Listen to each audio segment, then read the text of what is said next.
Questions for Coach Moore? Everybody talks about their offense, but obviously defense looks improved from what we've seen out of Oklahoma the last couple of years. Yeah, I'd say very much improved. I watched a couple games from last year, watching this year. They're playing really hard. The scheme they have is very similar to what Vic does with all the movement and slants and guys moving around a lot, and they got really good players. Number 90, the Gallimore kid, has changed his body. They've done a good job. He plays really hard. He's going to be a tough block up front. He's going to be a guy that's going to get a chance to be drafted early. So it's going to be a challenge for us. But defensively, they're playing really hard right now, and they're really fast. And they do some really good things on defense. So they've definitely gotten better. Matt, how does a team get 9 sacks? Ooh. I like the way you said the way they get them, and not so I don't give them up. Right. I mean, they just they just play really hard. And like I said, they move a lot. They do a lot of picks, a lot of twists up front, and they got really good ball get off. They do a good job using their personnel, using their linebackers to come off the edge as speed rushers, and it's just they create chaos. That's what they do is they create chaos because everybody tries to game plan them to block. Try to get two hats on some of their D linemen, and when you do that, you create some confusion up front, and then that's when things like that happen.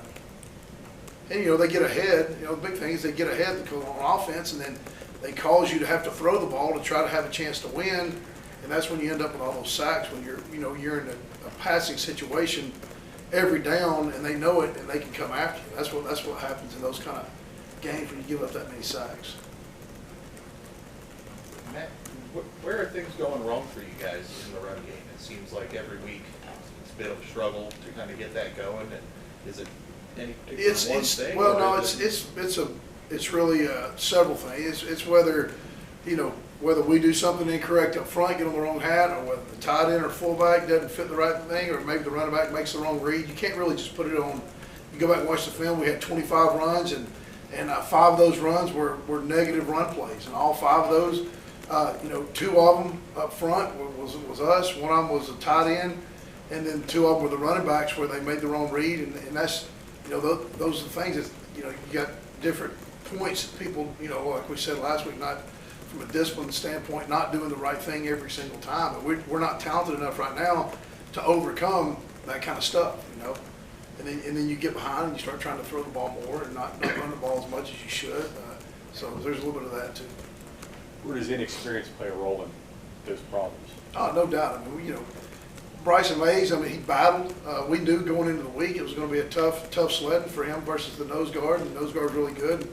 And he struggled. He had some plays, and it's hard to run the ball in the middle, when you can't handle the nose guard. So, we're going to have the same problem this week. We got to figure out a way to get him help and be able to handle the number 90 in there. So that's kind of where it goes to. Is you got to figure out where you can put the ball. When they know you're running it outside, all of a sudden they start setting edges on you. And anytime you're trying to run the ball outside and get tackled for loss, it's a 4-yard loss. And, get behind the chains, and you don't have the personnel right now to overcome that. You don't have that guy that's an eraser.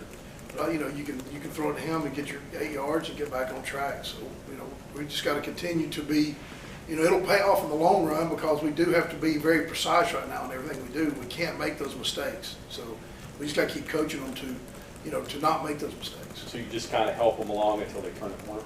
Yes, that's what you got to do. You got until we get big enough and strong enough up front to where we can handle people one-on-one and be more consistent in the run game where we're getting 4 yards every time we're on the ball and not just trying to get back to the line of scrimmage.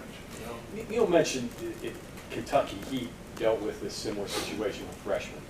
Have you had an instance where that's been the same? Was that also? Yeah, no doubt. When I went to Troy, I had my center was a defensive lineman that we moved to offensive line, and he was a prep school kid, and that kid ended up being all conference 3 years in a row, but the first 2 years it was bad.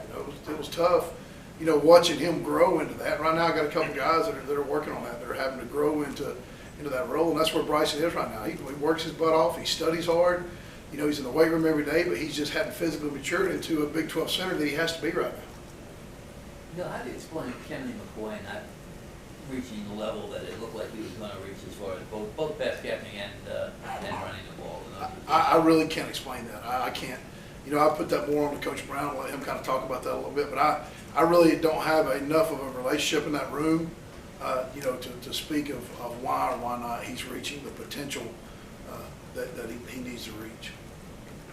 Speaking of relationships, you've known Lincoln for a long time. Just talk about that a little bit.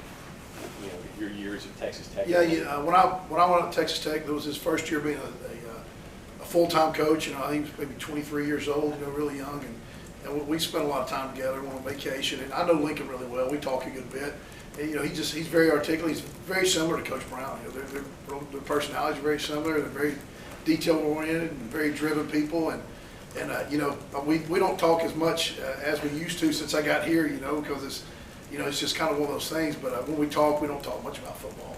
In your wildest dreams, could you imagine him being the coach of Oklahoma this young in his career? No, I did not. You know, I didn't see that coming. I knew he was going to be a really, you know, really good coach. He's a really good offensive coach, and he's really surprised me how well he's handled everything, and he's very mature for his age, you know, in the way he handles everything. So he's really impressed me with the way he handles himself and handles the team.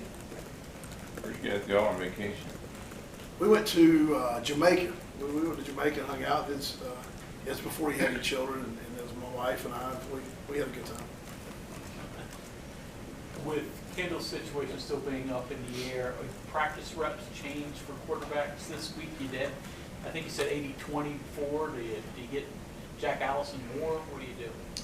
Well, you know, it's just going to depend a lot on how he comes out today. He's down there throwing today, so we'll see what happens when he comes out before practice. And we got a plan ready if he can't.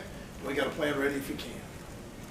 One more on Lincoln. What is it about the Mike Leach system that's created the cradle coaches that have come out of that deal with all of you guys, kind of? You know, I don't know. It's you know, with Mike, it's kind of crazy because it's just, you start looking at all the people with you know, even going back to like Chris Hatcher at Sanford, and you know, Hatcher and I played together for Mummy and for Leach, and you know, there's such a big cradle of coaches that I don't know if it's just the love of the game, how he always makes it fun. He's always, you know, that's kind of the way he did it. It was always fun, and it was never a grind.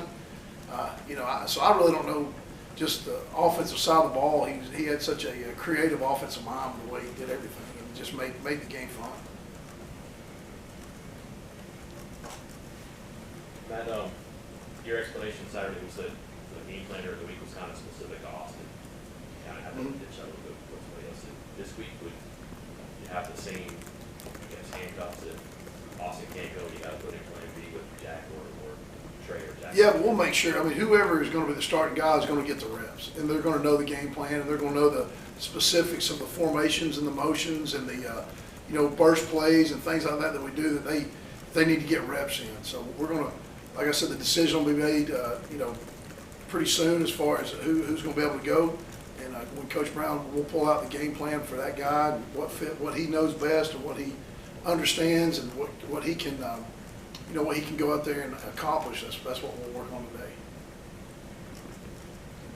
Do you have a sense of what Beaconbaugh has done? I mean, I know you study defenses, right? There's probably a clique of you O-line coaches that respect what each other has done. Oh yeah, I went up there when we were at I guess it was the year before last in Troy. I went there and spent a couple days and talked ball and just went through schemes and all that stuff. I mean, he does a really good job. He was at Texas Tech before I got there, and so he just does. He's a fundamental guy. That's what he teaches, and he does a really good job of fundamentals, and he recruits really good players. And if you can have a bunch of really good players that are really fundamental, you're going to be pretty good. I think he had 4 of his 5 guys drafted last year. I mean, that says a lot about how he does things, how he recruits, and how he develops players. So he's done a really good. I really respect the job that he's done up there. How much? Those visits always intrigue me because are they really going to show you everything behind the curtain, or? And Troy and Oklahoma weren't going to play. Yeah, and that's not a problem. You know, we were all good enough friends where they didn't have a problem with that. I mean, there's no, you know, there's no hiding a bunch of stuff. You know, you don't go into signals or cadence or stuff like that. That really, you know, you don't want anybody else to know. But as far as plays, and we all run the same plays. You know, it's just the way of teaching things is huge. That's what I try to learn anywhere I go. Is like, how do you teach that? How do you teach all these multiple things to these guys and get them to understand it? Fundamentals and scheme and all that. So that's what I'm always about, is how do you teach. Loaded blocks type of stuff. Yeah, yeah. Okay, thanks, Coach. All right, thanks, guys.